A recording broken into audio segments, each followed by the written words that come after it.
Thank you for inviting me along today. I'm thrilled to speak at the Spatial Showcase. I was there last year at the event at the State Library. It was one of the best events I attended all year, and I know this is a different format, but it's great to see a great number of speakers within our industry speaking today. Innovation in addressing the SDGs is a really interesting topic, and when I was given this topic to speak about at the showcase, drew to my mind about the number of podcasts I've been listening to over the last few months whilst in lockdown. Whilst going for runs, I've taken to listening to the Knowledge Project, and one of those podcasts was around Jim Collins and his investigation into over the last 30 years of successful companies globally. And one of the aspects of that he teased apart was around innovation. He came up with the concept of bullets into cannonballs. I thought this would be a highly relevant topic to the theme for today. If we look at innovation, and when you have a look at the 17 SDGs, innovation is littered throughout those on the United Nations website, particularly in those SDGs which have struggled and have issues and challenges. It's innovation which is trying to push that, and the UN is really trying to push that in terms of addressing those major challenges. But leaves us to, how can we make innovation more successful? How can we target it? Well, Jim Collins proposed the concept in Great by Choice of Fire Bullets Then Cannonballs for making innovation far more successful. He studied globally the companies across our world to look at those which have been more successful. He found those companies that were more successful really used this approach through low cost, low distraction experiments, which he classed as bullets. Now, he used the analogy then of ships firing at another ship, trying to work out the trajectory and getting closer and closer before they actually fired a cannonball.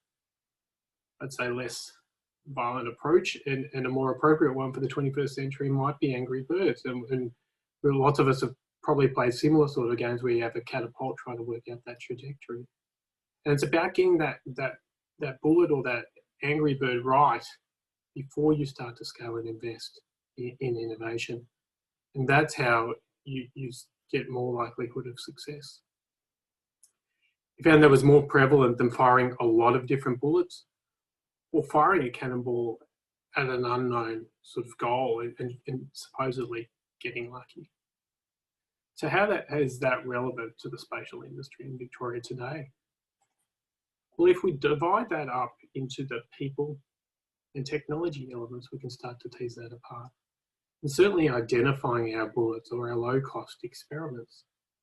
Part of our way to do this is I divided this up into 6 key areas that I thought we should be addressing. One is connecting bright minds to real problems, finding the young, energetic people who are full of enthusiasm and connecting them to real problems that we're experiencing at the moment, bringing in their knowledge of technology and data. We need to encourage our teams, our staff, and people in our industry, encourage them to bring forth their ideas, listen to their ideas, support their ideas, and encourage them.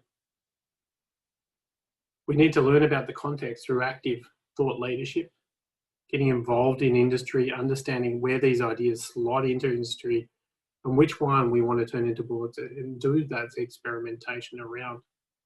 Having closer linkages to our end users, our clients and industry relationships will only help the success of that. As already spoken about yesterday by Roshni and others, diversity and inclusion is fundamentally critical important of it. Multifaceted diversity and inclusion that includes ethnicity, gender, backgrounds, technical background, end user and different experiences is all important in that. And fundamentally teamwork and collaboration, not only internally in an organisation, but also across the organisations, across our industry, and nationally and potentially internationally as well. If we look at the technology elements that are coming online, the future technologies are quite an amazing number of different directions that we can go in. Over the past few years, AI and machine learning have been the talk of the town in many different ways of extracting features from, be it remote sensing data, point clouds, or other sorts of areas. We're starting to get into semantic discovery and accessibility. It probably still has a little bit to go in terms of natural language queries, but once we crack that nut, we'll be able to access data far more easily than we can today. Autonomy and swarms within drones, it will be a significant area in the future. Swarms are seeing numerous drones out at once conducting different applications. It's going to change everything. Simulation and prediction is probably one of the most valuable contributions we could make to digital twins. Working out what's going to happen under changing scenarios. I mean, something like COVID, the health scenarios, working out how diseases and other things can spread throughout our community. We make changes to that environment, start to visualize agents and tracks of people as they move throughout the environment and vehicles. Sensor streaming is going to change with 5G and the amount of data we can get. Real-time transmission of data, picking up that data will be really important. The volume and veracity of data we'll start to get through those pipelines will be significant. The way we engage with data in 3D immersive and mixed reality is going to change. I think we're only starting to see the start of augmented reality. Going out there in the field, and certainly in Veris involved in big sort of construction projects, starting to see augmented reality, whether it be subsurface or whether it be analytics on the surface of the environment, that we can start to interact with it and start to see what implications of our actions have with the environment through an augmented experience will be substantial, bring substantial value. Seeing the forest and the trees refers to both the landscape remote sensing down to the very single tree. I think there'll be less trade-off between landscape level and individual tree level, and trying to capture both. I mean, we'll see more and more images that you see out from space drilling down into the individual tree. And new developments, we start to look at things like rules as code, whereas trying to break policy and other sorts of regulations into machine readable format, and blockchain that's starting to look at the distribution of data are all fundamental. I'd love to explore, particularly in digital twins, how we could use blockchain to distribute digital twins so there's potentially no particular owner and we don't have it centralized by anyone. We have a series of interlinked digital twins that everyone can access. So what's an example of turning these bullets? Well, at Veris, we've started to look at a PhD intern program to address some of this. And our approach in this draws together both the people and the technology element. We talk to our staff and listen to some of our technical experts around what their problems are, what they're experiencing with industry and the projects they're running, and what feedback they're getting from clients. We took those ideas and developed them into projects, and then have a series of PhD students here engaged in this. The PhD students we've got have diversity inclusion in mind. We have people here with all sorts of backgrounds. We have bright, energetic people from across different universities with different supervisors that bring different experiences to start tackling these problems. And it's this sort of approach that is the fundamental style of turning bullets into cannonballs.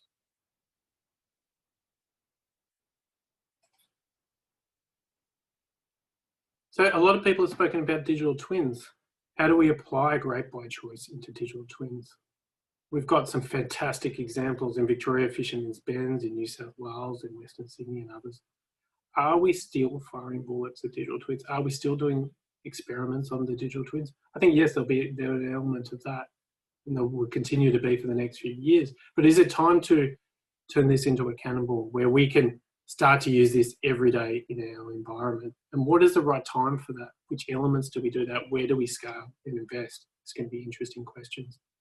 I support the Ansley principles for digital twin, where we've got the data, we've got the model and the visualization. The data will continue to stream in, we'll continue to link more data into it. There'll be growth in that data element. The visualization piece for me, there are more and more players in that visualization piece in 3D and more options. But for me, the real focus needs to be in the model, the algorithms, how we bring in simulation and prediction, AI, machine learning, be it feature extraction, or whether it just be the physics of an environment. Taking a simple example of building sway, how do we build in weather, temperature, wind, to look at how movement and buildings might might sway in the wind, and bringing that physics together with the 3D objects. It's both tangible of what we can see in a 3D object sense, and intangible in terms of our physical environment that we need to start bringing that together.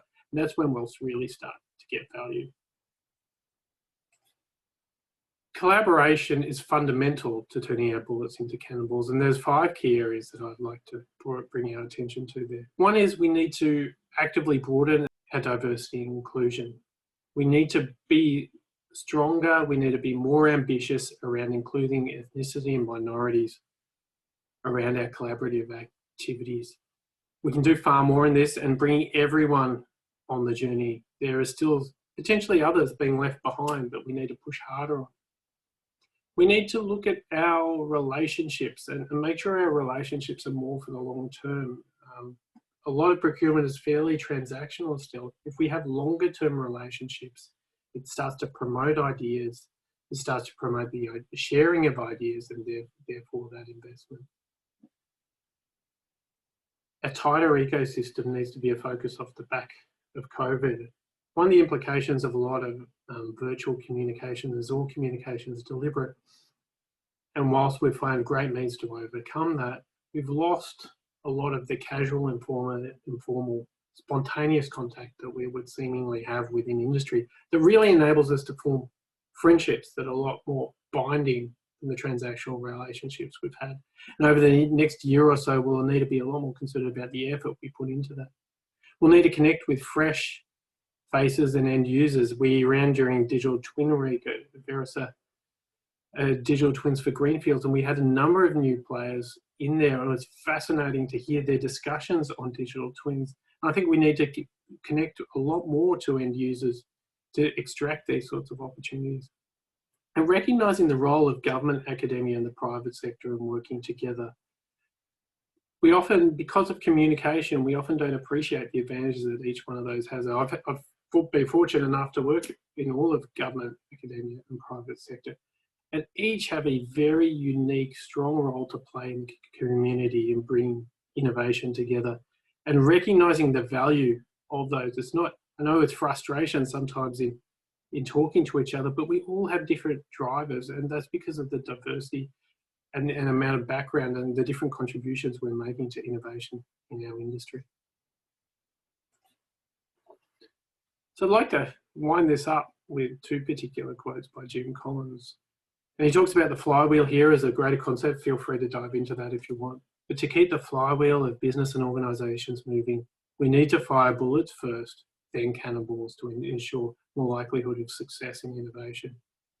And not needless to say, in digital twins and all other environments, great vision without great people is irrelevant. Thanks for having me along today, and I hope you enjoy the rest of the day. Cheers.